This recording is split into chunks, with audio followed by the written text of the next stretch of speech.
அனைவருக்கும் வணக்கம். எல்லாம் வல்ல இறை பரம்பொருளை வணங்கி அஸ்ட்ரோ ஸ்பிரிச்சுவல் யூடியூப் சேனலிலிருந்து ராம் தர்ஷன் பேசுகிறேன்.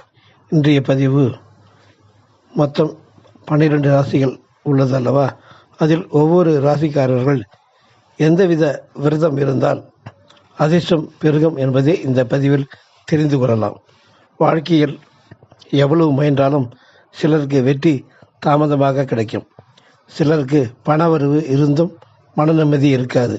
சிலருக்கு குடும்பத்தில் சண்டைகள், சிலருக்கு திருமணத்தில் தடை, சிலருக்கு கடன் சுமை, சிலருக்கு வேலை தடைகள், இப்படி பலவித துன்பங்கள் தடைகள் ஏற்பட்டிருக்கும்.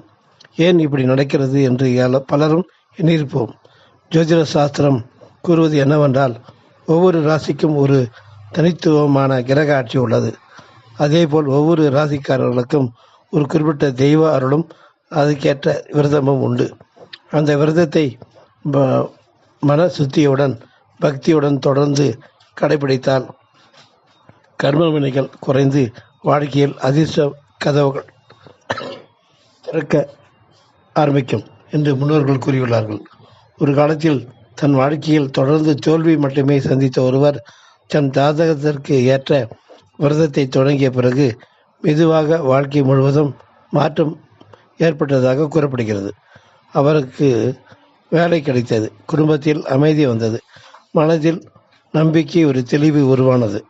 அதனால்தான் விரதம் என்பது வெறும் பட்டினி அல்ல, அது ஆன்மாவின் ஒழுக்கம் என்று சித்தர்கள் கூறியுள்ளார்கள். இப்பொழுது 12 ராசிக்காரர்களுக்கும் எந்த விரதத்தை கடைபிடித்தால் என்ன பலன் கிடைக்கும் என்பதை விரிவாக பார்க்கலாம். மேஷம், கந்தசஷ்டி விரதம். மேஷராசிக்காரர்கள் வேகமான குணம் கொண்டவர்கள். பல தடைகள் திடீரென வந்து வாழ்க்கையை சோதிக்கும். இவர்கள் மாதந்தோறும் வரும் சஷ்டி திதியில் முருகப்பெருமானை நினைத்து கந்த சஷ்டி கவசம் விரதம் இருந்து படித்தல் நல்லது. இதனால் எதிரிகள் விலகும், தடைகள் அகலகும், மனத்திற்கு துணிவு கிடைக்கும், தொழிலில் வெற்றி கிடைக்கும். வெற்றி வேல் முருகன் இவர்களுக்கு அருள் புரிவார். 2வது ரிஷபம், ஏகாதசி விரதம் இவர்களுக்கு உகந்தது. ரிஷபராசிக்காரர்கள் அமைதியானவர்கள், ஆனால் மனக்கவலை அதிகம் இருக்கும். இவர்கள் பெருமாளுக்குரிய ஏகாதசி விரதத்தை கடைபிடித்தால் நல்லது. நினைத்தது நிறைவேறும், குடும்பத்தில் அமைதி அதிகரிக்கும், பணநிலை மேம்பாடு, பாவை வினைகள் குறையும். ஏகாதசி விரதம் மனசுத்தியை தரும் மிகப்பெரிய விரதமாக கருதப்படுகிறது. அடுத்தது மிதுன ராசி, பிரதோஷ விரதம். மிதுன ராசிக்காரர்களுக்கு பிரதோஷ விரதம் நல்ல ஒரு சிந்தனையை கொடுக்கும். சிந்தனை அதிகம், ஆனால் முடிவு எடுப்பதில் குழப்பம் இருக்கும். இவர்கள் பிரதோஷ காலத்தில் சிவபெருமானை வழிபட்டு விரதம் இருந்து வந்தால் ஐஸ்வர்யங்கள் பெருகும், குடும்ப பிரச்சனைகள் தீரும், மன அமைதி கிடைக்கும், சிவ அருள் கிடைக்கும். பிரதோஷ நேரத்தில் நந்தி வழிபாடு செய்வது மிகுந்த சிறப்புடையது. கடக ராசி, கிருஷ்ணர் வழிபாடு நல்லது. கடகராசிக்காரர்கள் மிகவும் உணர்ச்சி வசப்பட்டவர்கள்.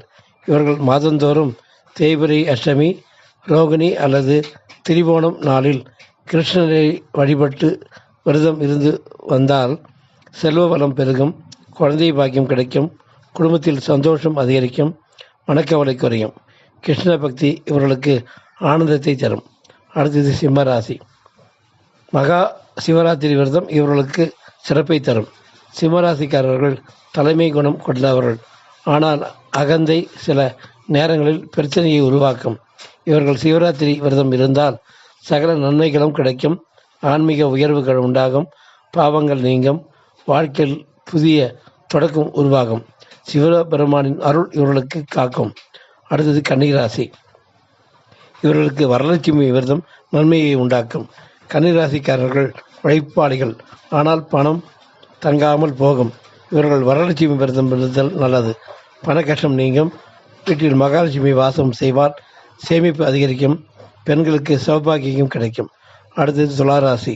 துளாராசிக்காரர்களுக்கு விசாகம் மற்றும் கார்த்திகை விரதம் நல்ல ஒரு சிறப்பான வாழ்க்கை வளத்தை கொடுக்கும். துளாராசிக்காரர்கள் அழகும் சமநிலையும் விரும்புவார்கள். இவர்கள் விசாகம் மற்றும் கார்த்திகை நட்சத்திர நாட்களில் முருகனை வழிபட்டால் தனம் பெருகும், நல்ல வாய்ப்புகள் கிடைக்கும், புகழ் உயரும், குடும்ப ஒற்றுமை ஏற்படும். அடுத்தது விருச்சிக ராசிக்காரர்களுக்கு கந்த சஷ்டி விரதம் நல்ல பலனை கொடுக்கும். விருச்சிக ராசிக்காரர்களுக்கு வாழ்க்கையில் திடீர் சோதனைகள் அதிகம் இருக்கும். இவர்கள் முருக பெருமானை நினைத்து சஷ்டி விரதம் இருந்தால் வினைகள் விலகும், தீய சக்திகள் அகலும், மன உறுதி கிடைக்கும், எதிர்பாராத வெற்றி கிடைக்கும். அடுத்து தனுசு ராசிக்காரர்கள், இவர்களுக்கு சங்கடஹர சதுர்த்தி விரதம் நல்ல பலன்களை கொடுக்கும். தனுசு ராசிக்காரர்கள் உயர்ந்த லட்சியம் கொண்டவர்கள். இவர்கள் மாதந்தோறும் சங்கடஹர சதுர்த்தியில் விநாயகரை வழிபட்டால் தடைகள் நீங்கும், கல்வி மற்றும் தொழிலில் வெற்றி கிடைக்கும், மனத்திற்கு தெளிவு கிடைக்கும், பயங்கள் அகலும். அடுத்தது மகர ராசிக்காரர்கள், அவர்களுக்கு ஏகாதசி விரதம் நல்ல சிறப்பை கொடுக்கும். மகர ராசிக்காரர்கள் கடின உழைப்பாளிகள், ஆனால் வாழ்க்கையில் தாமதம் அதிகம் இருக்கும். இவர்கள் ஏகாதசி விரதம் இருந்தால் சௌபாக்கியம் உண்டாகும், குடும்பத்தில் நல்ல மாற்றம் வரும், மன அமைதி கிடைக்கும், பெரும்பால் அருள் கிடைக்கும். அடுத்தது கும்பராசிக்காரர்களுக்கு பௌர்ணமி விரதம் சிறப்புடையது. கும்பராசிக்காரர்கள் சிந்தனை மிகுந்தவர்கள். இவர்கள் பௌர்ணமி அன்று அம்மனை வழிபட்டு விரதம் இருந்தால் வருமானம் பெருகும், மனக்குழப்பம் நீங்கும், வீட்டில் சந்தோஷம் அதிகரிக்கும், தெய்வ அருள் கிடைக்கும். இறுதியாக மீனராசிக்காரர்களுக்கு விநாயகர் சதுர்த்தி விரதம் சிறப்பை தரும். மீன ராசிக்காரர்கள் ஆன்மீக மனம் கொண்டவர்கள். இவர்கள் மாதந்தோறும் வளர்வரை சதுர்த்தியில் விநாயகரை வழிபட்டு விரதம் இருந்தால் தடைகள் அகலும், புதிய வாய்ப்புகள் கிடைக்கும், குடும்ப அமைதி ஏற்படும், முயற்சிகளில் வெற்றி கிடைக்கும். ஆகவே மேற்கொண்ட ஒவ்வொரு ராசிக்காரர்களும் அவர்கள் மேற்கொள்ள வேண்டிய விரதத்தை மேற்கொண்டு நல்ல பயன் அடையுமாறு கேட்டுக்கொள்கிறோம்.